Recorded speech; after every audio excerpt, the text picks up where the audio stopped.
तो शनिवार 29 जुलाई का दिन, आप सभी को गुड मॉर्निंग। और आपके इस सीखने सिखाने वाले यूट्यूब चैनल पर फिर से स्वागत है। देखिए, सीखने सिखाने का सिलसिला हमारे चैनल पे चलता रहता है।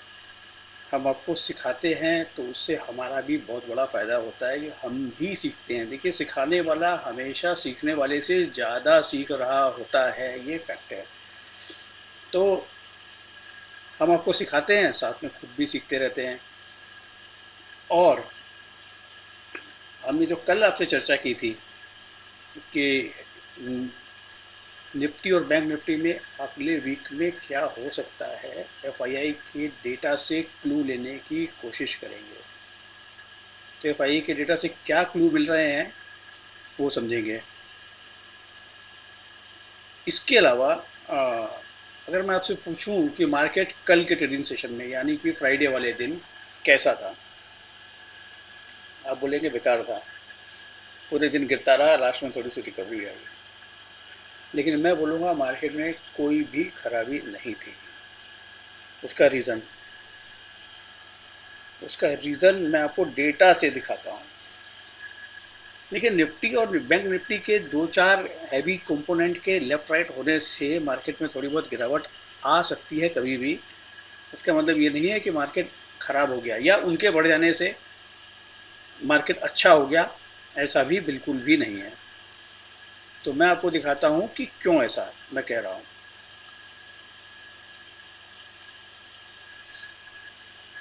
देखिए, आपके सामने स्क्रीन पे कुछ डेटा लगा हुआ है। उस डेटा से मैं आपको ये बताना चाहता हूँ कि निफ्टी और बैंक निफ्टी भले ही थोड़े से गिरे हों, वो पूरे दिन गिरते रहे हो, बाद में हल्की रिकवरी करी हो, लेकिन एफ के जो टोटल स्टॉक्स हैं उनमें से 129 स्टॉक हरे निशान में बंद हुए और सिर्फ 59 स्टॉक लाल निशान में बंद हुए।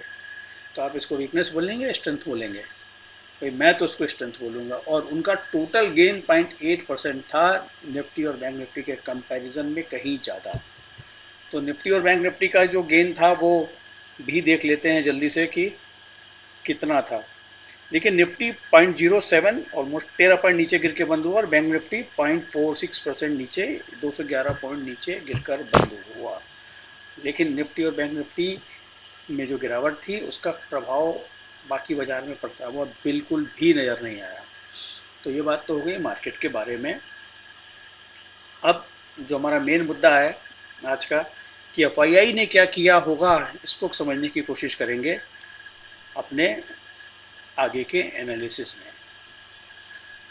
देखिए, तीनों इंडेक्स की ऑप्शन चेन 5 स्ट्राइक प्राइस ऊपर और 5 स्ट्राइक प्राइस नीचे की हमने लगा ली है। और इसमें जो पहला कंक्लूजन निकल करके आया वो ये है कि जी, ये जो बाइंग हुई है एफआईआई की, ये 80,000 करोड़ की कॉल साइड में बाइंग हुई है। नहीं, एफआईआई की बाइंग की भी हम बात ही नहीं कर रहे। टोटल 5 स्ट्राइक प्राइस में जो ओपन इंटरेस्ट में एडिशन या डिलीशन हुआ है उसकी वैल्यू कॉल साइड में 81,000 करोड़ है और पुट साइड में 35,000 करोड़ है। डिफरेंस बनता है करीब 45,000 करोड़ की नेट बाइंग हुई है कॉल साइड में। अब किसने बाइंग की है, किसने नहीं किया है, वो एनालिसिस अभी आगे करेंगे। तो अब सबसे पहले हम इसमें देख लेते हैं बैंक निफ्टी को। देखिए, बैंक निफ्टी में कल क्या हुआ था, कल का भी कल देख लेते हैं। कल देखिए, यहाँ पे 46,000 की पुट में 68,000 कॉन्ट्रैक्ट जुड़े थे, जो कि आज पूरे के पूरे अनवाइंड हो गए। तो ये तो होगी कहानी खत्म। अब बैंक निफ्टी में क्या हुआ, बैंक निफ्टी में 2,13,000 कॉन्ट्रैक्ट कॉल साइड में ऐड हुए और 1,30,000 कॉन्ट्रैक्ट पुट साइड में ऐड हुए, 45,500 की स्ट्राइक प्राइस पे। ठीक है, तो ये नया काम हुआ। तो और फिर निफ्टी में 45,000 कॉन्ट्रैक्ट ऐड हुए 20,300 की कॉल पे। 20,300 की कॉल पे क्या हुआ, 45,000 कॉन्ट्रैक्ट ऐड हुए। निफ्टी में क्या हुआ, निफ्टी में 19,600 की स्ट्राइक प्राइस पे और 19,700 के स्ट्राइक प्राइस पे, 19,750 के स्ट्राइक प्राइस, इन तीनों स्ट्राइक प्राइस पे करीब 70,70,000, 2,10,000 कॉन्ट्रैक्ट ऐड हुए, जबकि पुट साइड में सिर्फ 19,600 की पुट पे 76,000 कॉन्ट्रैक्ट ऐड हुए। तो मतलब कि कॉल की मात्रा ज़्यादा रहेगी। अब आप बोलेंगे ये कॉल राइटिंग भी तो हो सकती है, आप इसको क्यों बाइंग बाइंग कर रहे हो? तो देखिए, पहली बात तो ये है कि अभी मैं कह नहीं रहा कि बाइंग है या सेलिंग है, मुझे पता ही नहीं है, मैं तो अभी देख रहा हूँ आपके साथ। अब डाउट ये होता है मेरे को, आपको भी हो रहा होगा कि यार ये एफआईआई की जो 30,000 करोड़ की बाइंग है, ये कहाँ पे बाइंग कर गया? ये राइटिंग तो नहीं हो सकती, राइटिंग होती तो माइनस में फिगर आती। तो अगर बाइंग करी है तो ये कहीं ऑप्शन चेन, ये जो कॉल साइड में जो बाइंग हो दिखाई दे रही है, ये एफआईआई तो नहीं बाइंग करके गए। अब इसकी पुष्टि करने के लिए हमको क्या करना पड़ेगा? देखना पड़ेगा इनका एफआईआई का चार्ट। एफआईआई का चार्ट नहीं, इन स्ट्राइक प्राइस वाली ऑप्शंस के चार्ट, और उसमें से समझने की कोशिश करेंगे कि बाइंग हुई है या सेलिंग हुई है। चलते हैं फिर ऑप्शन के चार्ट पे।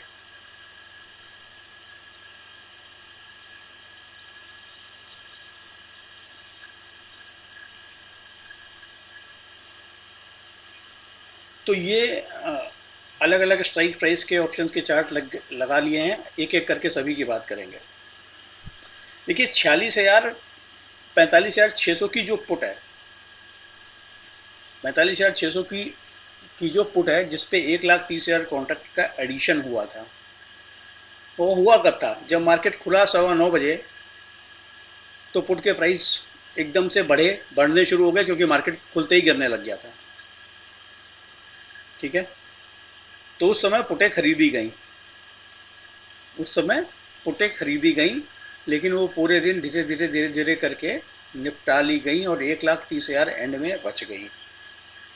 लेकिन ये जो भी काम हुआ ड्यूरिंग द डे, हुआ आखिर के आधे घंटे में, 15 मिनट में या 1 घंटे में। इतना कोई हैवी वॉल्यूम बेस्ड काम नहीं हुआ, जिससे संभावना ये बन के नज़र आती है कि एफआईआई ने तो कम से कम ये वाली बाइंग नहीं करी होगी, और की भी होगी तो थोड़ी सी की होगी, क्योंकि एफआईआई बाइंग करते हैं नॉर्मली आखिर के आधे घंटे में, और वो भी वॉल्यूम के साथ।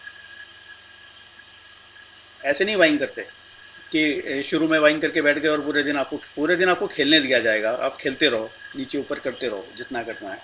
आखिर के अंदर वो अपना मूड बना करके अपना दांव मारते हैं। यही देखा गया है पिछले कई ट्रेडिंग सेशंस में। और इस ट्रेडिंग सेशन में अगर यहाँ पे आखिर में वॉल्यूम नहीं हुआ, तो हम इसको ज़्यादा वजन नहीं देंगे, ज़्यादा वेट नहीं देंगे अपने एनालिसिस में एफआईआई की बाइंग का हिस्सा मानने के लिए, सिर्फ एफआईआई की बाइंग का हिस्सा मानने के लिए। ठीक है, अब आ जाते हैं अगली। ये लगी है आपके पास 45,600 की, 45,600 की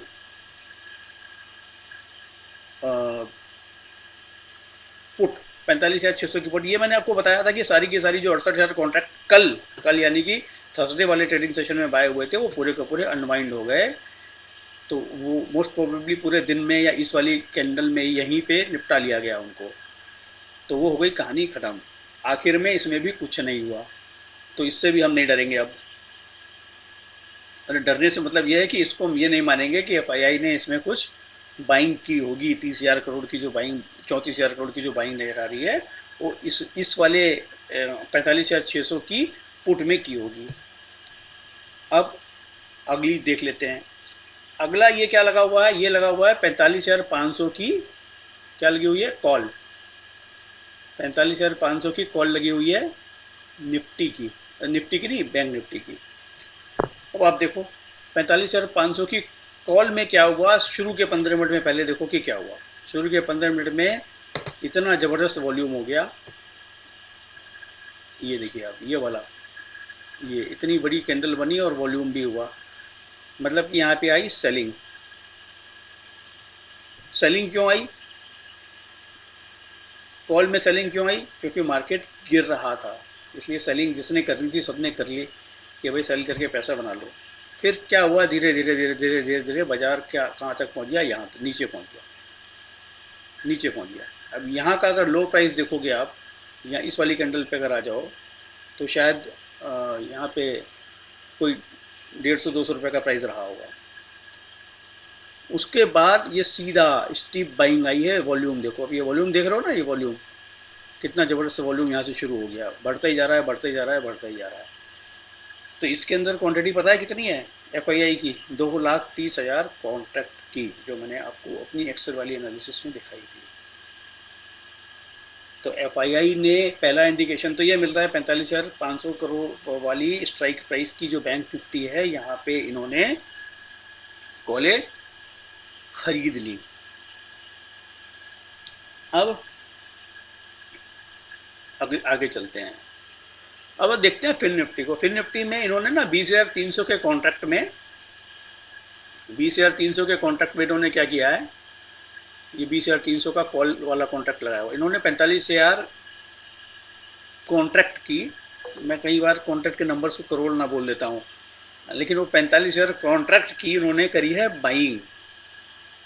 अब इसमें भी देखिए सेम कहानी, बड़े बार कहाँ बन रहे हैं वॉल्यूम के, या आखिर के आधे से पौन घंटे में बड़े बार बन रहे हैं। तो यहाँ पे जब भाव नीचे आ गया, भाव नीचे आ गया, भाव कहाँ पे था, मिनिमम भाव कहाँ पे था, ये था, ये यहाँ भी नीचे गया था भाव, तो यहाँ पे भी अगली 2 कैंडल्स में बाइंग आ गई। फिर यहाँ नीचे गया भाव, तो आखिर के 2 कैंडल्स में बाइंग आ गई, तो यहाँ भी बाइंग हुई है। 45,000 कॉन्ट्रैक्ट की बाइंग यहाँ भी हो गई। अब ये बाइंग किसकी है? अगेन सेम बात, कौन करता है बाइंग, आप भी जानते हो। अब 19,600 की निफ्टी की पुट, जहाँ पे करीब 70,000 कॉन्ट्रैक्ट की बाइंग हुई है, ये क्या बयान कर रही है भाई? जो भी कर रही है ना, ये पहली कैंडल में ही कर रही है। पहली कैंडल में क्योंकि मार्केट को 19,600 की पुटे लोगों ने इसलिए बाई की क्योंकि एक्सपेक्टेशन थी कि मार्केट गिरेगा, सारा एशियन ठंडा मतलब जो इससे पिछला वाला ट्रेडिंग सेशन था उससे थोड़ा सा सेंस लेकर के, और इधर उधर ग्लोबल मार्केट को देख परख करके सब कुछ अपना अंदाज़ा लगा करके जो भी किया वो ये किया, यहाँ पे बाइंग करी, और बाइंग को पूरे दिन ऊपर नीचे करते रहे, और ऊपर नीचे करते करते ही लास्ट में क्लोज कर दिया।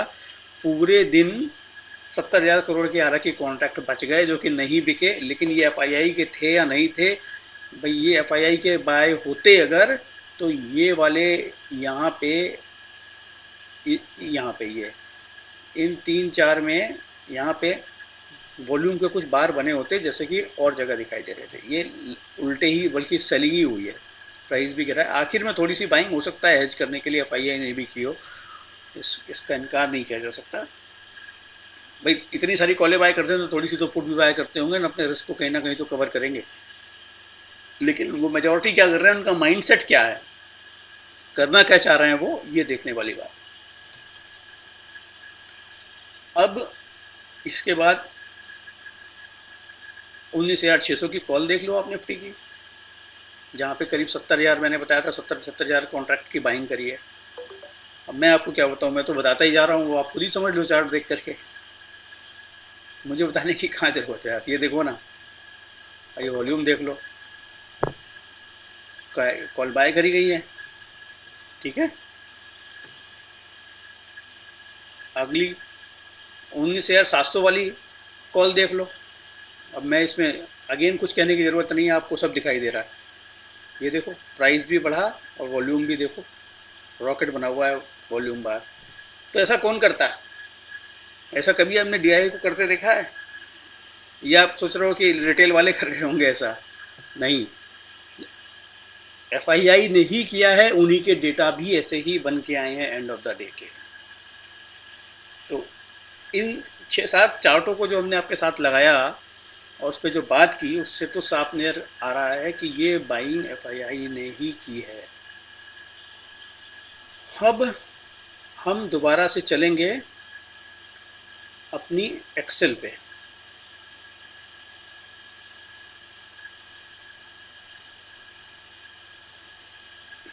हाँ जी, तो अब अगेन देखते हैं कि कितना वैल्यूएशन बन रहा है इसका। देखो 80,000 45,000 करोड़ की जो बन रही है, उसमें हो सकता है कुछ पुट हो, कुछ और लोगों की बाइंग हो, कुछ हो, लेकिन मेजॉरिटी पोर्शन इसमें नजर आ रहा है कि एफआईआई ने ही बाय किया। तो अगर हम अब ये जूम करके चलें कि भाई एफआईआई ने ही बाइंग किया होगा, जो कि डेटा से लग रहा है, तो मंडे को बाजार में क्या होगा, मंडे को बाजार में क्या होगा? देखिए 45,000 करोड़ की मैंने फिर निफ्टी की बात की थी ना यहाँ पे, ये 38,000 करोड़ की ही एक और भी है, 20,400 वाली कॉल पे भी बाइंग हुई है। और एक और बात आपको बताऊं, ये 25,000 कॉन्ट्रैक्ट की जो बाइंग हुई है यहाँ पे 20,500 वाले कॉन्ट्रैक्ट पे, 24,500 27 तारीख को अगर आप देखोगे ना, 27 तारीख को देखोगे तो 24,528 कॉन्ट्रैक्ट की यहाँ पे बाइंग हुई थी और अनवाइंडिंग एक भी नहीं हुई और ऐड हो गई इसके ऊपर कॉल। समझ रहे हो ना आप, मतलब कि ये बढ़ के 67,000 कॉन्ट्रैक्ट की आ गई फाइनेंशियल निफ्टी की। तो अब आप बोलोगे यार इस हिसाब से आप कह रहे हो कि एफआई तो बाजार को खींच देंगे, लेकिन खींचेंगे कैसे? ये बात तो सही है, खींचेंगे कैसे? कि ऐसा हलवा थोड़ी ना है कि भाई अब खींच दिया कहीं से भी पकड़ करके। देखो इसके लिए हम निफ्टी 15 को एक बार, निफ्टी के टॉप 15 को एक बार स्क्रीन पे आपके सामने लगा लेते हैं, उनकी परफॉर्मेंस आज कैसी रही।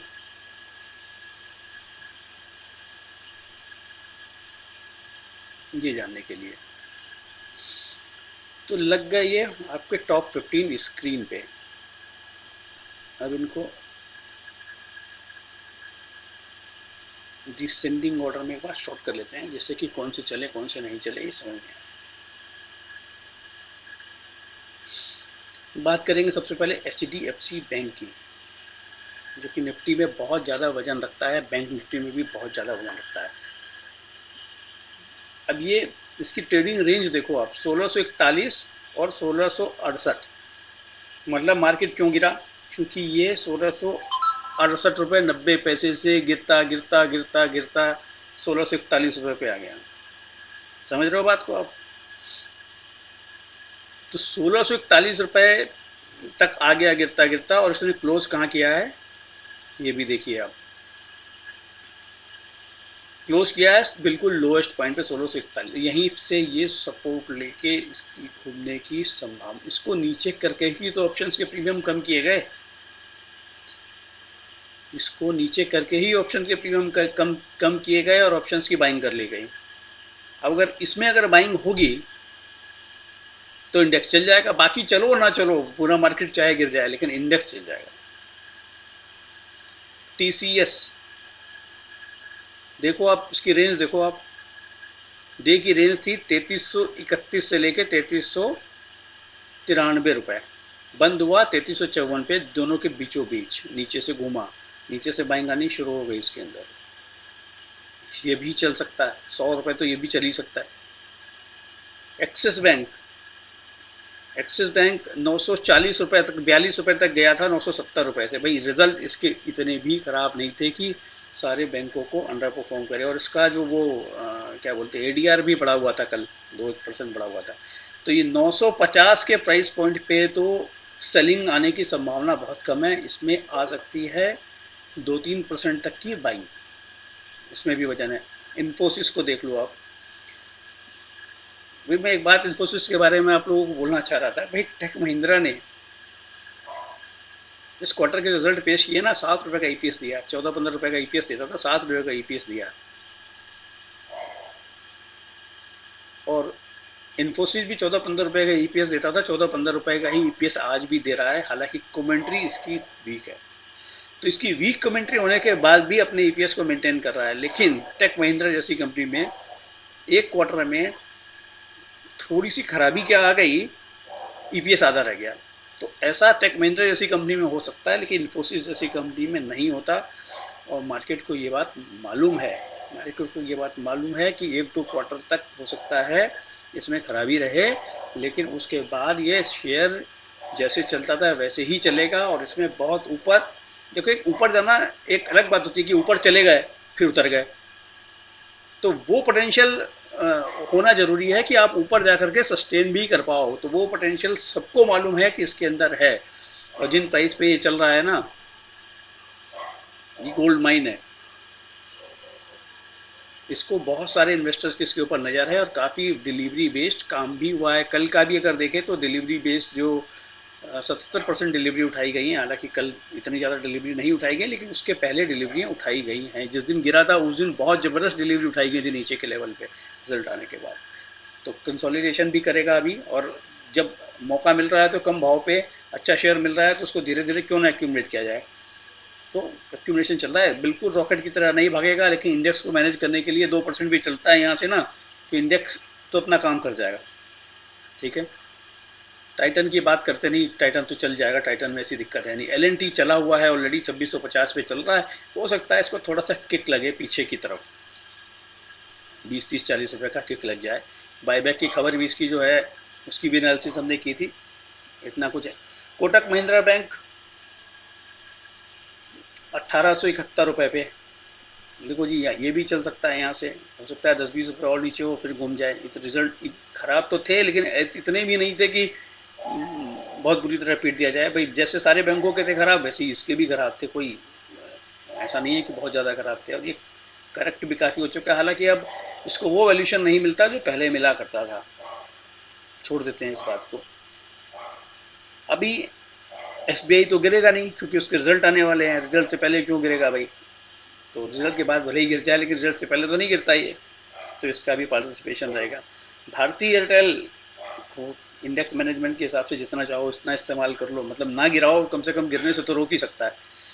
अल्ट्राटेक सीमेंट भी देखो नीचे से थोड़ा सा चला ही दिया, हालांकि हमारे हिसाब से तो वैल्यूशन पूरा हो गया है, लेकिन इंडेक्स में अगर इसको रखना है तो किया जा सकता है। लीवर भी अच्छा खासा देखो करेक्ट हो गया है, थोड़ा बहुत 1 आध % का तो इसको भी दिया जा सकता है।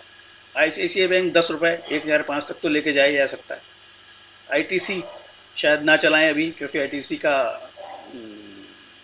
हालचाल ठीक नहीं है अभी, ये जब से इनका ये बाईबैक वाला आया है। वैल्यूशन भी अब उतना कंफर्ट नहीं रहा, लेकिन एक आध % 2% ऊपर चलाने में कोई दिक्कत भी नहीं है।